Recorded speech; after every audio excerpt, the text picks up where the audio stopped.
बहुत बहुत स्वागत है आप सभी का। Welcome to the Ghotul coaching classes. Ghotul coaching classes में आप सभी का स्वागत है फिर से।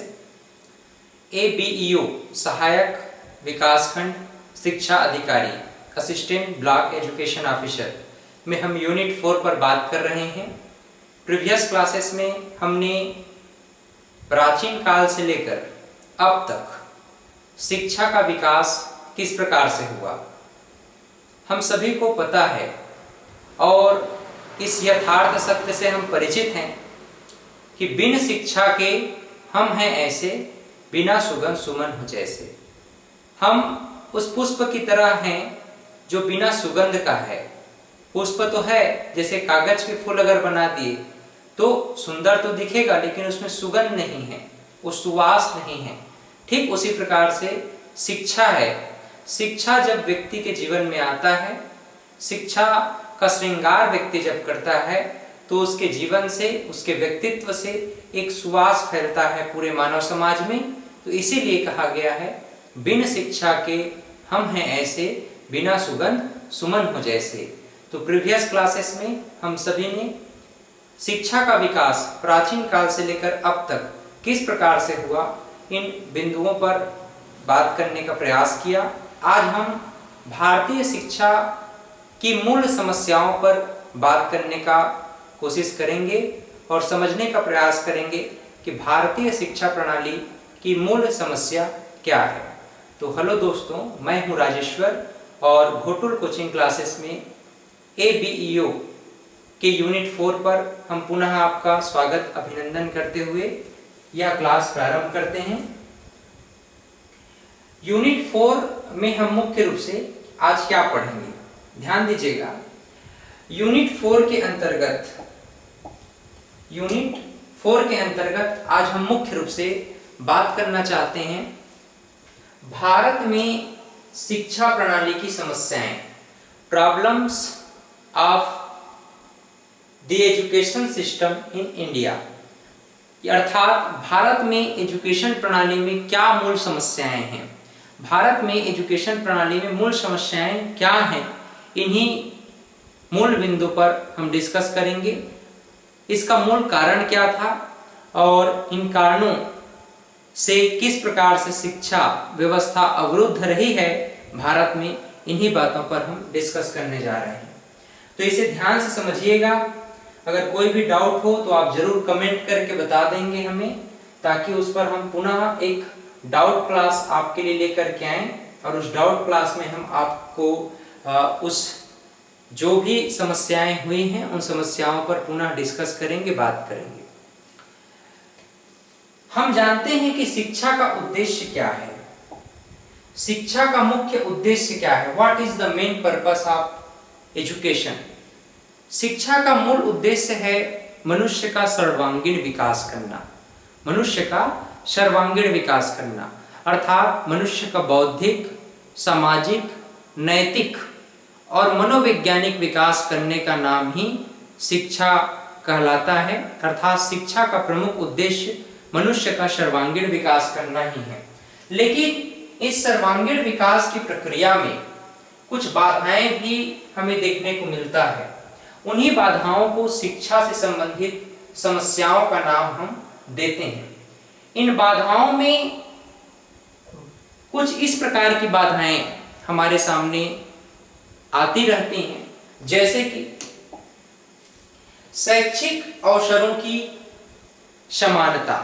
शैक्षिक अवसरों की समानता का अर्थ है कि भारत देश सभी को शिक्षा का समान अवसर देता है। भारतीय संविधान में कहा भी गया है कि किसी प्रकार का ऊंच नीच भेदभाव नहीं किया जाएगा। आर्टिकल 15 सब क्लोज 1 में सभी को समान शिक्षा का अवसर है। किसी प्रकार का धर्म, जाति, लिंग और इत्यादि के माध्यम से किसी प्रकार का विभेद नहीं किया जाएगा। तो शैक्षिक अवसरों की समानता की कमी के कारण हम देखते हैं कि शिक्षा के क्षेत्र में समस्याएं उत्पन्न होती हैं। वहीं कमजोर वर्गों की शिक्षा का अर्थ स्पष्ट रूप से यह है कि भारत में कुछ वर्ग, समाज में कुछ वर्ग, कुछ लोग, कुछ समुदाय ऐसे भी रहे हैं जो परंपरागत दृष्टिकोण से उन्हें समाज से बिल्कुल, समाज की मुख्य धारा से बिल्कुल अलग रखा गया। जैसे भारत देश में प्राचीन काल में, वैदिक काल में, जैसे हम लोगों ने पढ़ा कि भारतीय समाज 4 वर्गों में, 4 वर्णों में बटा हुआ था जो कि जन्ममूलक आधार थी। जैसे ब्राह्मण, क्षत्रिय, वैश्य और शूद्र। जहां ब्राह्मण, क्षत्रिय, वैश्य और शूद्र को क्रमशः उपनयन संस्कार की व्यवस्था थी, वहीं शूद्र को समस्त प्रकार की सामाजिक और धार्मिक व्यवस्थाओं से दूर रखा गया था।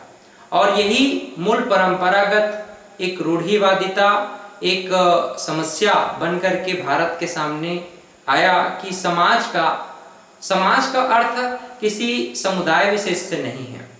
जैसे हम कहते हैं मानव समाज, तो भारत में रहने वाला पूरा का पूरा मानव समुदाय 121.02 करोड़ जनसंख्या, आज 140 से भी अधिक करोड़ जनसंख्या पूरा मानव समाज है, वही मानव समुदाय है ना। तो इस पूरे मानव समुदाय में एक बहुत बड़ा हिस्सा शिक्षा की मूल धारा से, शिक्षा की मूल धुरी से वंचित रह गया, जो कि कमजोर वर्गों की शिक्षा के रूप में उभर करके हमारे सामने आता है। वहीं हम शेड्यूल्ड ट्राइब्स की बात करते हैं, अर्थात जनजाति की बात करते हैं, तो जनजाति का भी एक बहुत बड़ा हिस्सा समाज की मुख्य धारा से वंचित रहा। इस नाम से उनके जनजीवन में, उनके समुदाय में भी हम शिक्षा का अभाव देखते हैं। तो ये मुख्य कारण थे कि समाज में कुछ कमजोर वर्ग हमारी ही गलतियों की वजह से, हमारे जो परंपरागत रीति रिवाज और व्यवस्था है, जाति व्यवस्था है, इन्हीं कारणों से ये समस्याएं उत्पन्न होती रही हैं, है ना। मानवाधिकार शिक्षा, मूल्यपरक शिक्षा व शांति शिक्षा। मानवाधिकार शिक्षा, मूल्यपरक शिक्षा व शांति की शिक्षा, इसका अभाव, इन सभी का अभाव भी मूल कारण हो जाता है कि शिक्षा के क्षेत्र में कई मामलों में हमें गिरावट देखने को मिलती है। और विशिष्ट शिक्षा की कमी, हम आज भी सोचते हैं 17वीं शताब्दी की सिलेबस, 18वीं शताब्दी की सिलेबस को एज इट इज फॉलो करते जाएं, लेकिन ऐसा करने से हम मूल्यपरक और विशिष्ट शिक्षा की ओर आगे नहीं बढ़ सकते, क्योंकि हमें समय के साथ साथ सिलेबस को भी अपडेट करने की आवश्यकता है। पहले हम टेलीफोन यूज करते थे, आज mobile phone, mobile technology, 4G और 5G टेक्नोलॉजी का समय है। तो समय के साथ साथ जो शिक्षा प्रणाली है, शिक्षा प्रणाली में सिलेबस को अपडेट करने की आवश्यकता है, पाठ्यक्रम को अपडेट करने की आवश्यकता है। न केवल पाठ्यक्रम को अपडेट करने की आवश्यकता है, अपितु स्किल्ड बेस एजुकेशन प्रणाली को विकसित करने की जरूरत हमें पड़ेगी। तो इस प्रकार से हम देखते हैं कि विशिष्ट शिक्षा की कमी के कारण भी हमें शिक्षा के क्षेत्र में कमियों का सामना करना पड़ता है। तो इस प्रकार से ये समस्याओं का मूल कारण रहा है। आप चाहें तो इन चारों पॉइंट को ध्यान में रख सकते हैं। बहुत ही ऑथेंटिक और टू द पॉइंट हमने समस्याओं को यहाँ पर आपको बताने का प्रयास किया है कि शैक्षणिक जो विचारधारा है या भारत में जो शिक्षा है, शिक्षा की मूल समस्याएं इन 4 बिंदुओं से होकर के गुजरती है। क्रमशः शैक्षिक अवसरों की असमानता, कमजोर वर्गों की शिक्षा, मानवाधिकार शिक्षा, मूल्यपरक शिक्षा व शांति शिक्षा में कमी और विशिष्ट शिक्षा की कमी। तो ये मूल कारण हो सकते हैं। आइए अब हम एक एक करके इन समस्याओं को विस्तार से समझने का प्रयास करें। सबसे पहले हम प्रथम बिंदु पर बात करेंगे। प्रथम बिंदु कहता है शैक्षिक अवसरों की समानता। हम शैक्षिक अवसरों की असमानता पर भी बात करेंगे। सबसे पहले हमको ये जान लेना चाहिए कि शैक्षिक अवसरों की समानता क्या है? उन सभी व्यक्तियों को जो शिक्षा से वंचित हैं, उन सभी व्यक्तियों को जो कि शिक्षा से वंचित हैं तथा समाज के पिछड़े वर्ग, उनके लिए शिक्षा के समान अवसरों की व्यवस्था करना सभी राष्ट्रों का कर्तव्य होता है। निसंदेह सभी राष्ट्र का कर्तव्य है कि जो शैक्षणिक दृष्टिकोण से पिछड़े हुए हैं उनको शैक्षणिक दृष्टिकोण से इक्वल करने का प्रयास किया जाए। भारत देश 26 जनवरी 1950 को गणतंत्र हुआ, अर्थात भारत देश ने अपना संविधान प्राप्त किया और संविधान में धारा 29 में सभी के शैक्षणिक अधिकारों को सुनिश्चित किया गया। तो धारा 29 एक महत्वपूर्ण सेक्शन है जो आपको ध्यान में रखना चाहिए। 26 जनवरी 1950 को भारत गणराज्य बनने के बाद भारतीय संविधान के द्वारा धारा 29 सेक्शन 29 के तहत सभी के में क्या होगा, भारत के लोग, भारत में रहने वाले लोग, है ना, तो सभी के शैक्षिक अधिकारों को सुनिश्चित किया गया था सेक्शन 29 में। संविधान में यह स्पष्ट रूप से वर्णित है कि लोकतांत्रिक भारत में जाति, धर्म या स्तर की परवाह करते बिना सभी को अपने व्यक्तित्व को पूर्ण विकास करने का समान अवसर प्रदान किया जाना चाहिए। ध्यान रखिएगा, ये आपके एग्जाम के पॉइंट ऑफ व्यू से बहुत इंपॉर्टेंट है।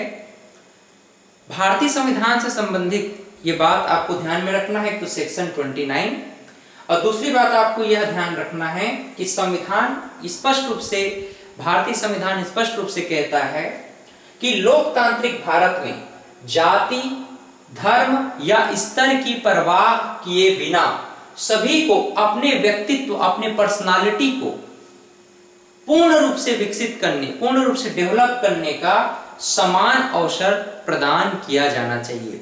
हर एक व्यक्ति अपने व्यक्तित्व को पूर्ण विकसित करने के लिए स्वतंत्र है।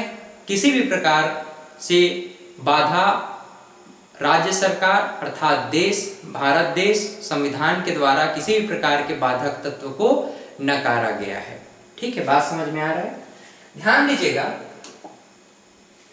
शैक्षिक अवसरों की समानता आप लोग समझ रहे हैं। शैक्षिक अवसरों की समानता के लिए कुछ आयोग हैं, जैसे कोठारी आयोग है, विश्वविद्यालय अनुदान आयोग है। इन्होंने अपनी अपनी वक्तव्य रखने का प्रयास किया है। तो वक्तव्य क्या है उस पर भी हम बात करेंगे। फिर इनकी समस्याओं को जानने का प्रयास करेंगे कि असमानता किन किन बिंदुओं पर है।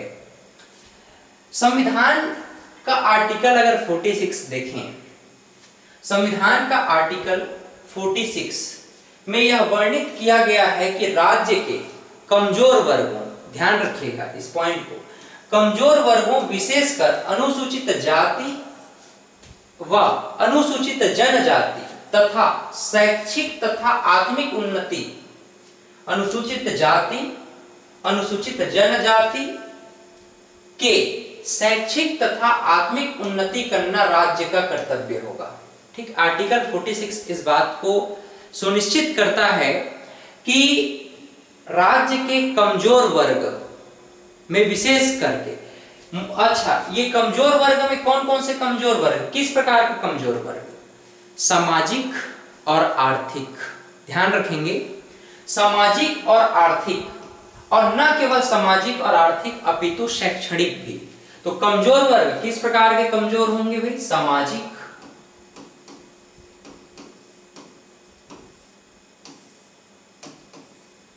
आर्थिक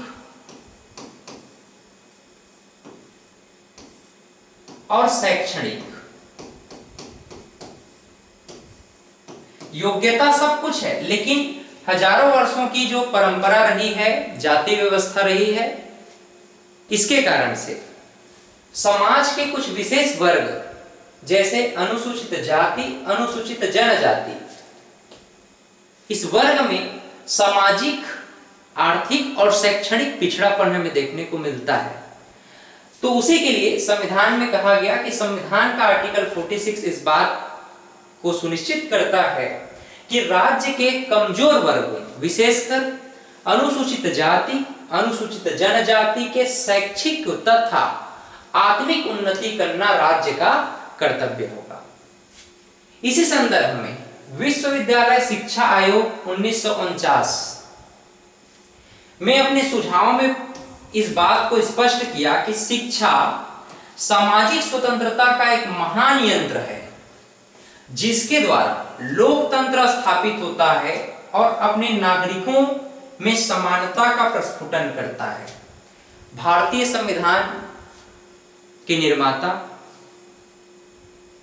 डॉक्टर भीमराव अंबेडकर जी ने कहा था कि जो शिक्षा प्राप्त करेगा वह शेरनी के दूध जैसा है, वह दहाड़ेगा जरूर। अर्थात शिक्षा में इतनी शक्ति है कि समाज में तो सम्मान प्राप्त होता ही है, हमारा बौद्धिक मानसिक विकास भी होता है और हम समाज के लिए कुछ नया सोच पाते हैं, कुछ नया कर पाते हैं। इसीलिए शिक्षा प्राप्त करना प्रत्येक वर्ग के लिए, प्रत्येक व्यक्ति के लिए जरूरी है, ऐसा डॉक्टर भीमराव अंबेडकर जी का कहना था। तो विश्वविद्यालय शिक्षा आयोग 1949 में स्पष्ट रूप से इस बात का उल्लेख है कि शिक्षा सामाजिक स्वतंत्रता का एक महान यंत्र है। हम सामाजिक स्वतंत्रता चाह रहे हैं, तो शिक्षा सामाजिक स्वतंत्रता का एक महान यंत्र है, जिसके द्वारा लोकतंत्र स्थापित होता है और अपने नागरिकों में समानता का प्रस्फुटन करता है। जो समाज शिक्षित होगा, सुशिक्षित होगा, उसमें किसी भी प्रकार की असमानता का भाव हमें कम देखने को मिलता है। जो रूढ़िवादी परंपरागत नियमों पर ही चलते रहते हैं, उनके अंदर सामाजिक भावनाएं अधिक उत्पन्न होती हैं, रूढ़िवादी भावनाएं अधिक विकसित होती हैं।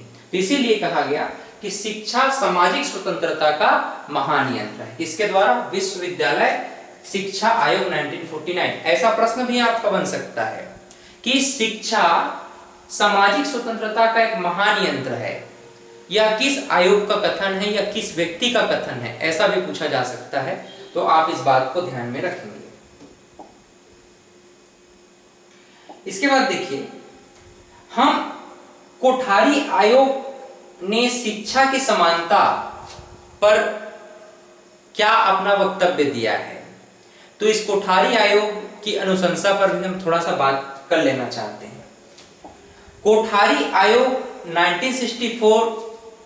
1966 ने शिक्षा के अवसर के महत्व को दर्शाते हुए अपने प्रतिवेदन में कहा, क्या कहा कि प्रत्येक समाज जो सामाजिक न्याय को मूल्य देता है तथा सामान्य लोगों में सुधार के लिए तत्पर रहता है और सभी उपलब्ध गुणों का इन लोगों में प्रस्फुटन करना चाहता है, उसे प्रत्येक वर्ग के लिए अवसर की समानता को सुनिश्चित करना चाहिए। यही एक समानता प्रधान तथा मानवीय समाज के निर्माण की गारंटी होगी, जिसमें कमजोरों का शोषण कम से कम होगा। कोई व्यक्ति है, उदाहरण के लिए आप स्वयं क्या चाहते हैं? सामाजिक न्याय चाहते हैं। सामाजिक न्याय के अंतर्गत आप सामान्य लोगों के जीवन स्तर में सुधार चाहते हैं, उनकी उन्नति चाहते हैं। तो ऐसा अगर आपका विचार है तो उस विचार को अधिक से अधिक महत्व देना चाहिए और उसे हर प्रकार के अवसर उपलब्ध कराने चाहिए, ताकि उसका यह विचार समाज के एकीकरण में, इंटीग्रिटी ऑफ सोसाइटी, और साथ ही साथ इक्वलाइजेशन इन सोसाइटी, समाज में समानता, भाईचारा, बंधुत्व, अपनत्व के भाव को बढ़ाने के लिए उस व्यक्ति का मार्गदर्शन सभी को मिल सके। इस नाम से उस विचारधारा को हम व्यक्ति को प्रमोट नहीं कर रहे, हम उस विचारधारा को प्रमोट कर रहे हैं जिसके माध्यम से पूरे समाज को लाभ मिल सकता है ना। तो इसीलिए कोठारी आयोग ने कहा था कि प्रत्येक समाज जो सामाजिक न्याय को मूल्य देता है तथा सामान्य लोगों में सुधार के लिए तत्पर रहता है और सभी उपलब्ध गुणों का इन लोगों में प्रस्फुटन करना चाहता है, उसे प्रत्येक वर्ग के लिए अवसरों की समानता को सुनिश्चित करना चाहिए। यही एक समानता प्रधान तथा मानवीय समाज के निर्माण की गारंटी होगी, जिसमें कमजोरों का शोषण कम से कम होगा। ठीक है, आप लोग बात समझ पाए? चाहेंगे तो इसे एक शॉर्ट फॉर्म में आप नोट भी कर सकते हैं।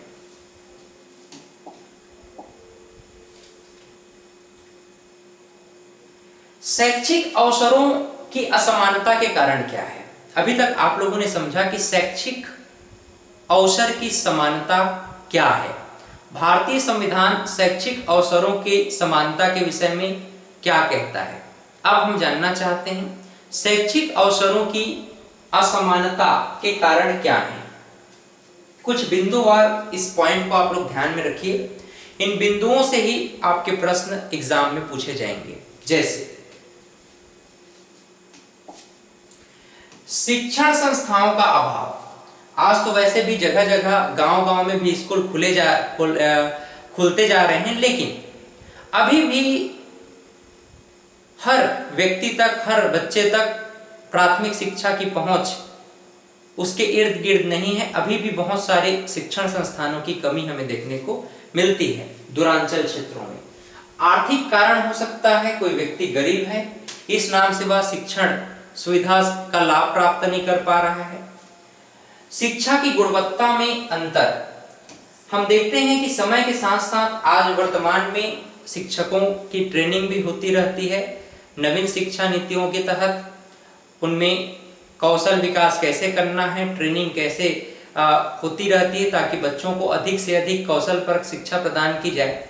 लेकिन हम देखते हैं कि शिक्षकों के द्वारा अगर बच्चों को ठीक से शिक्षा प्रदान नहीं किया जा रहा है, अगर कामचोरी किया जा रहा है, तो शिक्षा की गुणवत्ता में कहीं ना कहीं हमें कमजोरी दिखाई पड़ती है।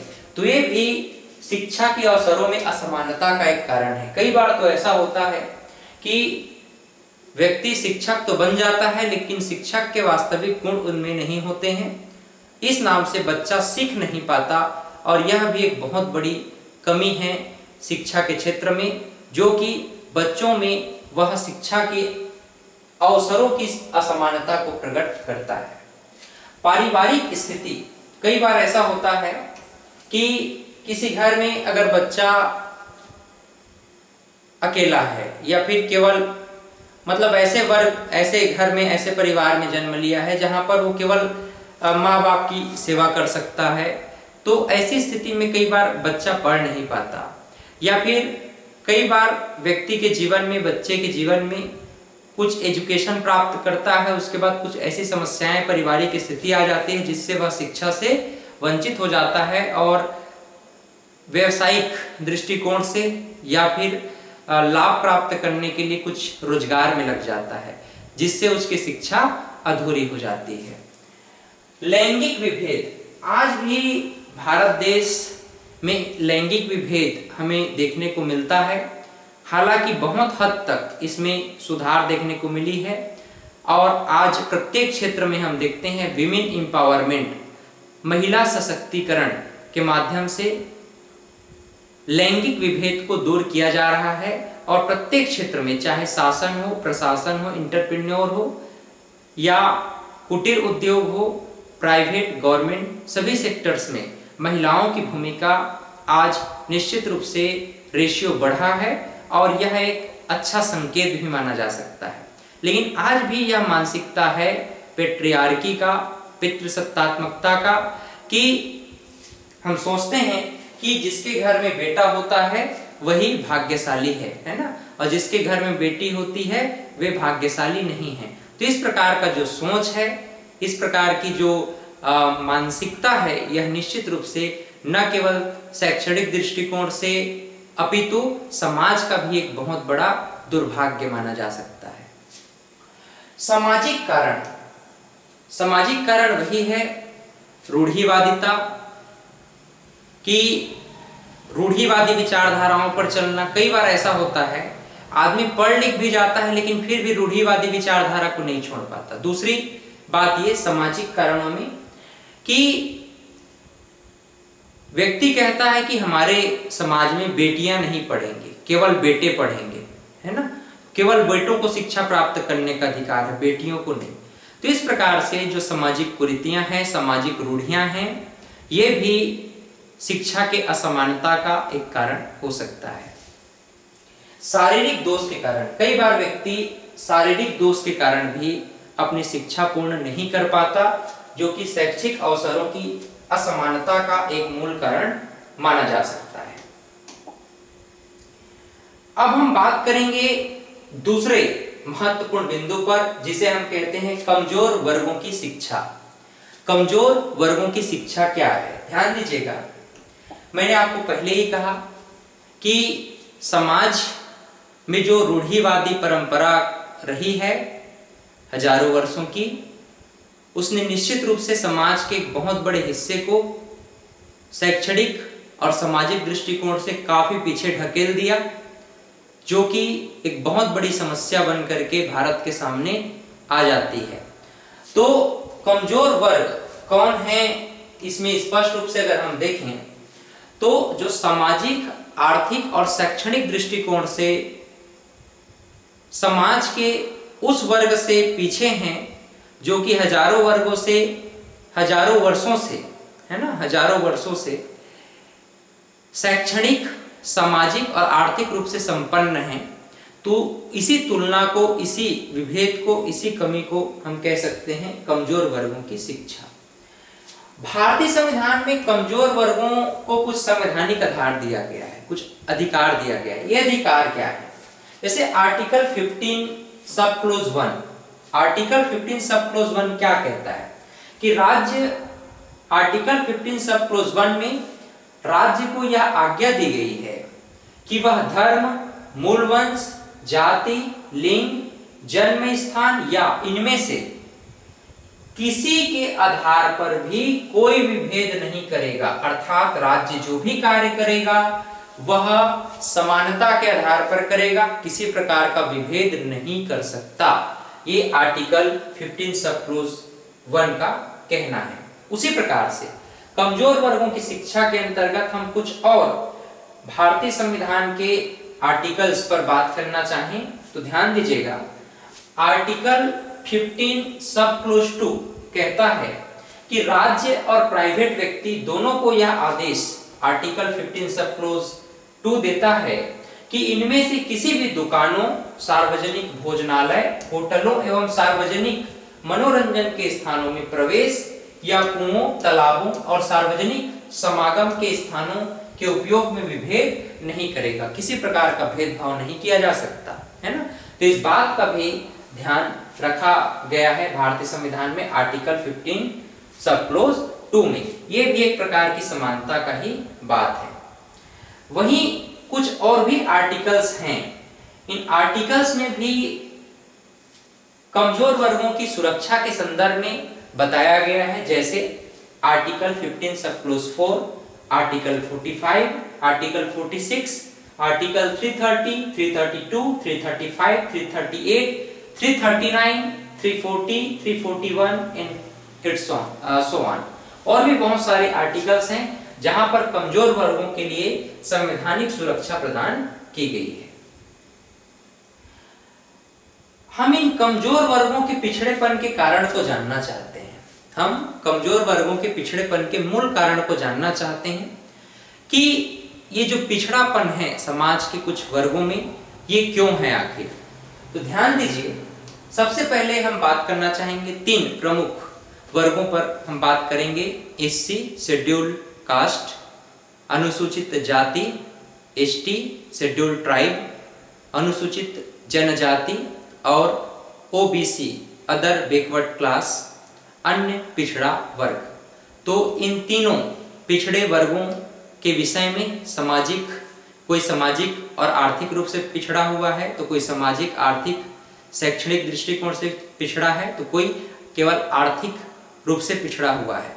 तो इन वर्गों के पिछड़ेपन के कारण हम जो स्थिति समाज में देखने को मिलती है उसे जानना चाहते हैं। अनुसूचित जातियों के शैक्षिक पिछड़ेपन का कारण क्या है? अब कारण स्पष्ट है, मैंने आपको पहले ही बताया कि शैक्षिक पिछड़ेपन का मूल कारण है कि परंपरागत भारतीय समाज की सामाजिक, आर्थिक, राजनीतिक परिस्थितियां। भारतीय समाज की परंपरागत सामाजिक, आर्थिक और राजनीतिक परिस्थितियां ही अनुसूचित जातियों के शैक्षिक पिछड़ेपन का कारण है। कई बार यहाँ पर बहस भी होता है आरक्षण के संदर्भ में, तो इस बात को भी आप लोग ध्यान में रखेंगे और इस बात को संवेदनशील तरीके से आपको समझना चाहिए, इतिहास को और इन बातों को। जैसे कि अनुसूचित जातियों के शैक्षिक पिछड़ेपन का कारण क्या है शैक्षणिक रूप से? निश्चित रूप से परंपरागत भारतीय समाज की सामाजिक, आर्थिक और राजनीतिक परिस्थितियां। सामाजिक अर्थात 4 वर्ग में समाज को बांटा गया था वैदिक परंपरा के अनुसार, ब्राह्मण, क्षत्रिय, वैश्य, शूद्र, जहां शूद्र को समस्त प्रकार की सामाजिक लाभ, आर्थिक दृष्टिकोण में केवल वैश्य को रखा गया और राजनीतिक दृष्टिकोण से किसी भी प्रकार के उच्च पद पर इनको आसीन नहीं होने दिया जाता था। तो इस प्रकार से इनको पढ़ने लिखने का अधिकार भी नहीं दिया गया। इस नाम से अनुसूचित जातियों के शैक्षणिक पिछड़ेपन का कारण भारतीय समाज की परंपरागत व्यवस्था ही रही है। मूल रूप से हम देखना चाहेंगे कुछ बिंदुओं पर कि अनुसूचित जाति के शैक्षणिक पिछड़ेपन का और कारण क्या हो सकते हैं। जैसे माता पिता या अभिभावक की खराब आर्थिक स्थिति। पॉइंट को बस समझते जाइए और ध्यान में रखते जाइए। माता पिता या अभिभावक की खराब आर्थिक स्थिति, माता पिता का निरक्षर होना। माता पिता खुद निरक्षर है तो अपने बच्चों को भी शिक्षा देना नहीं चाहते। सामाजिक रूढ़िवादिता, कुरीतियां तथा अंधविश्वास निश्चित रूप से कारण है ही। कुरीतियां और अंधविश्वास के कारण भी बच्चों को पढ़ाना लिखाना नहीं चाहते। आज भी बच्चे माता पिता के लिए आय के साधन बन जाते हैं। अगर माता पिता कमजोर हैं, काम नहीं कर पा रहे हैं, तो बच्चों पर ही आश्रित होना चाहते हैं और शैक्षणिक दृष्टिकोण से वैसे भी पढ़े लिखे नहीं हैं, निरक्षर हैं, तो इस शिक्षा के महत्व को नहीं जान पाते। परिवार के कार्यों का बालक बालिकाओं पर उत्तरदायित्व, जिस पर अभी हम लोगों ने बात किया। घरों के पास विश्वविद्यालयों का ना होना। कई बार तो ऐसा हम खुद देखते हैं, ग्रामीण क्षेत्रों में देखते हैं कि बेटियों को नहीं पढ़ाया जाता, खासकर कि आसपास कॉलेज नहीं है तो बेटी 12वीं तक पढ़ लिए, पर्याप्त है तुम्हारे लिए, अब यहीं तक तुम विराम कर लो। ऐसी बातें भी हम देखने को मिलता है। अध्यापकों का नकारात्मक दृष्टिकोण और विश्वविद्यालयों का आरोचक वातावरण, तो ये सभी मूल कारण हैं जो कि अनुसूचित जाति के शैक्षणिक पिछड़ेपन को दर्शाता है। इसके बाद हम अनुसूचित जनजातियों के शैक्षणिक विवरण के कारण या शैक्षणिक पिछड़ेपन के कारण को जानने का प्रयास करेंगे। अनुसूचित जनजातियों के शैक्षणिक पिछड़ेपन का मुख्य कारण आप सभी को पता है, समाज की मुख्य धारा से दूर रहना या उनका मुख्य समाज से अलग अलग रहना। बात एक ही है, समाज की मुख्य धारा से अलग रहना अनुसूचित जनजातियों, शेड्यूल्ड ट्राइब के शैक्षणिक पिछड़ेपन का मूल कारण माना जाता है, क्योंकि जंगलों में निवास करते हैं, निश्चित रूप से समाज की मुख्य धारा से, समाज की संस्कृति से दूर रहते हैं, तो इनको सुविधाएं भी नहीं मिल पाती। इसी कारण से इनमें जो है शैक्षणिक पिछड़ापन हमें देखने को मिलता है। अब देखिए, अनुसूचित जनजातियों में इन प्रमुख बिंदुओं के आधार पर शैक्षणिक पिछड़ेपन को आप आइडेंटिफाई कर सकते हैं। जैसे घुमक्कड़ प्रवृत्ति। आजकल तो वैसे घुमक्कड़ प्रवृत्ति, धरती वैसे भी इतनी छोटी होती जा रही है क्योंकि जनसंख्या बढ़ रही है ना, तो वैसे भी आज खानाबदोश जीवन नहीं जी रहे हैं। पहले खानाबदोश जीवन जीते थे आदिवासी। इस नाम से घुमक्कड़ प्रवृत्ति होने के कारण शैक्षणिक पिछड़ापन हमें देखने को मिलता था। आजकल कम से कम इसमें विराम हुआ है। सभ्य समाज से दूरी, ये निश्चित रूप से यह कारण है शैक्षणिक पिछड़ेपन का। विशाल क्षेत्र में फैली बस्तियां, भाषाओं एवं बोलियों का अलग होना, रूढ़िवादी मानसिकता, इनकी भाषाओं में लिखित साहित्य का भाव, शिक्षा के प्रति नकारात्मक दृष्टिकोण, परंपरावादी कार्यों में लगे रहना एवं विद्यालय में उपयुक्त वातावरण का अभाव। अनुसूचित क्षेत्रों में आज भी हम देखते हैं, मैंने खुद देखा है आदिवासी क्षेत्रों में जाकर के, कि बहुत सुदूर एरिया में विद्यालय हैं और वहां पर शिक्षा का स्तर बहुत कम है, क्योंकि कोई एक आध टीचर पहुंच गए तो पहुंच गए, कुछ विद्यार्थी चले गए तो चले गए, अदरवाइज मतलब चल रहा है, नाम बस चल रहा है विद्यालय का, स्कूल का, लेकिन वहाँ शिक्षण प्रणाली बहुत कमजोर है।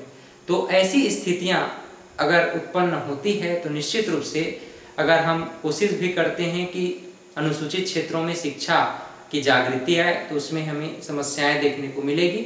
इन समस्याओं को दूर करने के लिए निरंतरता, तत्परता और क्रेडिबिलिटी की आवश्यकता है, ताकि सुदूर वनांचलों में, दूर क्षेत्रों में जो अनुसूचित क्षेत्र हैं, अनुसूचित क्षेत्रों में शिक्षा प्रणाली को अधिक मजबूत और विकसित किया जाए।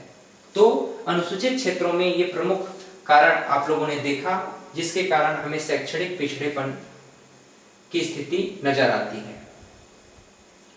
अब हम जानना चाहते हैं पिछड़े वर्गों में शिक्षा का अभाव का मुख्य कारण। ध्यान दीजिएगा, हम पिछड़ा वर्ग कहते हैं, पिछड़ा जाति नहीं कहते। पिछड़ा वर्ग इसलिए कहते हैं क्योंकि ऐसा माना जाता है कि प्राचीन समय में जो ब्राह्मण, क्षत्रिय और वैश्य, क्षत्रिय और वैश्य खास करके है ना, तो उन्हीं से अलग थलग कुछ वर्ग थे, उनसे जुड़े हुए कुछ वर्ग थे, उनसे रिलेटेड कुछ वर्ग थे जो कि उनसे अलग हो गए। हालांकि ऐसा नहीं है कि इनको सामाजिक रूप से यातनाएं नहीं मिली है, सामाजिक रूप से इनको तिरस्कार नहीं हुआ है, कुछ न कुछ तो प्रभाव पड़ा है, लेकिन उतना नहीं पड़ा जितना शूद्र वर्ग, सामाजिक रूढ़िवादी के तहत जो शूद्र वर्ग कहा जाता था, उनको जिस तरह से सामाजिक बहिष्कार की स्थिति का सामना करना पड़ा, वैसे अन्य पिछड़े वर्ग को नहीं करना पड़ा। इसी नाम से कहा गया कि पिछड़े वर्गों में वे जातियां आती हैं जो आर्थिक और शैक्षिक रूप से पिछड़ी हुई हैं। सामाजिक रूप से हम नहीं कह रहे हैं, हम क्या कह रहे हैं? आर्थिक व शैक्षिक रूप से पिछड़ी हुई, सामाजिक रूप से पिछड़ी हुई नहीं। तो अन्य पिछड़ा वर्ग कौन है? जो कि सामाजिक नहीं अपितु आर्थिक व शैक्षिक रूप से, बात आप लोग ध्यान रखेंगे, अन्य पिछड़ा वर्ग वे वर्ग हैं जो आर्थिक एवं शैक्षिक रूप से पिछड़े हुए हैं, आर्थिक एवं शैक्षिक रूप से पिछड़े हुए हैं। इन जातियों में सामाजिक रूप से उपेक्षा का शिकार नहीं होना पड़ा, अपितु समय के साथ साथ आर्थिक दृष्टिकोण से और शैक्षणिक दृष्टिकोण से समाज की मुख्य धारा से ये कमजोर होने लग गए। तो इसी कारण से इन्हें अन्य पिछड़ा वर्ग कहा गया है। तो मूल रूप से हम इनमें शिक्षा की कमी का कारण देखना चाहेंगे। इसके अलावा हम एक आर्टिकल है, आर्टिकल 16 सब क्लॉज 4 में अन्य पिछड़ा वर्ग के संदर्भ में क्या कहा गया, इसको भी हम जानना चाहते हैं, या पिछड़े हुए नागरिकों के उत्थान के संदर्भ में क्या कहा गया ये जानना चाहते हैं। भारतीय संविधान के आर्टिकल 16 सब क्लॉज 4 में राज्य के पिछड़े हुए नागरिकों के किसी वर्ग के पक्ष में जिनका राज्य की राय में राज्य के अधीन सेवाओं में पर्याप्त प्रतिनिधित्व तो नहीं है, या पदों में आरक्षण के लिए उपबंध कर सकती है। इसी नाम से आज लगभग 49.9%, 49.5% का आरक्षण हमें देखने को मिलता है। लगभग 27% आरक्षण हमें अन्य पिछड़ा वर्ग में देखने को मिलता है। 15 और 7.5% क्रमशः एससी और एसटी वर्ग में आरक्षण देखने को मिलता है, जो कि शैक्षणिक और रोजगार के क्षेत्र में हमें यह आरक्षण देखने को मिलता है, वो भी सरकारी संकायों में, ठीक है, प्राइवेट संकाय में नहीं, सरकारी संकायों में। यहां ध्यान दीजिएगा, पिछड़े वर्गों के विकास के लिए 1979 में मंडल आयोग का गठन किया गया था। किसका? मंडल आयोग का। ये भी अपने आप में एक एग्जाम के पॉइंट ऑफ व्यू से इंपॉर्टेंट प्रश्न बन जाता है। मंडल आयोग की स्थापना कब हुई थी? 1979 में। किससे संबंधित था? अन्य पिछड़ा वर्ग के विकास के संदर्भ में मंडल आयोग की स्थापना 1979 में की गई थी, जिसमें कुछ महत्वपूर्ण बिंदुओं पर बात कहा गया। जैसे इनकी अनुशंसा ये थी, पहला अनुशंसा कि सामाजिक तथा शैक्षिक रूप से पिछड़े वर्गों की पहचान का आधार क्या होना चाहिए। दूसरा, सामाजिक तथा शैक्षिक रूप से पिछड़े वर्गों के उत्थान के लिए क्या क्या उपाय किए जाएं। और तीसरी बात थी कि जिन पिछड़े वर्गों को लोक सेवा में सरकारी नौकरी में उचित प्रतिनिधित्व नहीं मिला है, उनके नियुक्तियों में स्वैच्छिक अथवा अन्य तरह के आरक्षण का प्रावधान रखा जाए। इसी नाम से हम आगे देखते हैं कि 27% आरक्षण जो है दिया गया है ना। तो इस प्रकार से मंडल आयोग का विचार था इन बिंदुओं पर, तो ये भी आप ध्यान में रखेंगे। यहाँ पर स्पेशली आरक्षण कितना % दिया गया, क्या दिया गया, ये आपके एग्जाम में नहीं पूछेगा, वो बस एक इंट्रोडक्शन के रूप में आपको जानना चाहिए, है ना। लेकिन पिछड़ेपन का कारण क्या था, इनको थोड़ा सा हम कुछ बिंदुओं पर बात कर लेते हैं कि पिछड़े वर्ग के शैक्षिक रूप से पिछड़ेपन का कारण क्या है। पहला मूल कारण क्या है? आर्थिक अभाव। मैंने आपको पहले ही बताया कि जिस तरह से अनुसूचित जाति सामाजिक रूप से पिछड़ापन था, सामाजिक रूप से उनका बहिष्कार किया गया वर्षों से, और सामाजिक रूप से न केवल सामाजिक रूप से बल्कि आर्थिक, सामाजिक, राजनीतिक दृष्टिकोण से भी पिछड़ेपन का शिकार रहे हैं, वैसा अन्य पिछड़ा वर्ग में नहीं दिखता। हमें अन्य पिछड़ा वर्ग का मतलब ही है कि सामाजिक नहीं अपितु आर्थिक और शैक्षणिक दृष्टिकोण से पिछड़े हैं।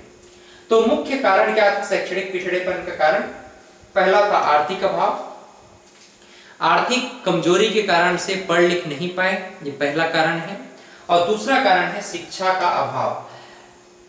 उस स्थान पर हो सकता है जहां पर बच्चे हैं, जहां पर जन समुदाय है, जहां अन्य पिछड़ा वर्ग हैं, वहां पर हो सकता है कि दूर क्षेत्रों तक भी विद्यालयों का उपलब्धता ना हो रहा हो। तो ऐसी कंडीशंस में भी हम देखते हैं कि अन्य पिछड़ा वर्ग में या पिछड़े वर्गों की शैक्षणिक अभाव देखने को मिलता है, जो कि उनके शैक्षणिक दृष्टिकोण से कमियों को बताने का प्रयास करता है। तो उम्मीद करता हूं कि आपको यह लेक्चर काफ़ी अच्छे से समझ में आया होगा। आप लोग कमेंट जरूर कर दें, आपको अगर कुछ बातें समझ में नहीं आई होंगी तो उस पर मैं जिन बिंदुओं पर बात किया हूं उन्हीं बिंदुओं को आप लोग ध्यान में रखेंगे, है ना। कुछ बातें हम समझाने के लिए आपको बोले, लेकिन जो बातें मैंने पॉइंट वाइज यहाँ पर आपको बताया, इसी नाम से मैं लिख करके नहीं बल्कि पॉइंट वाइज आपको बताने का प्रयास कर रहा हूँ, ताकि इन पॉइंट्स को ही आप लोग ध्यान में रखें। इन पॉइंट से ही आपके प्रश्न बनेंगे, इन पॉइंट से ही आपका जो है सॉल्यूशन भी हो जाएगा, है ना। तो पहले क्लास में हम लोगों ने पढ़ा था कि शिक्षा का विकास भारत में किस प्रकार से हुआ है, और आज हम लोगों ने पढ़ा कि भारत में शैक्षणिक समस्याएं क्या हैं, शिक्षा की मूल समस्याएं क्या हैं, what is the main problem of education system in India. तो उम्मीद करता हूं कि ये दोनों बातें आपको निश्चित रूप से समझ में आई होंगी। नेक्स्ट क्लासेस में हम कुछ आयोग हैं, उन आयोगों की अनुशंसाओं पर हम बात करेंगे और समझने का प्रयास करेंगे कि शिक्षा प्रणाली में उन आयोगों के गठन का मूल कारण क्या था, उद्देश्य क्या था, भूमिका क्या थी, और उसका लाभ समाज को किस प्रकार से मिल पाया। तो आज के लिए इतना ही। बहुत बहुत धन्यवाद। Have a great day.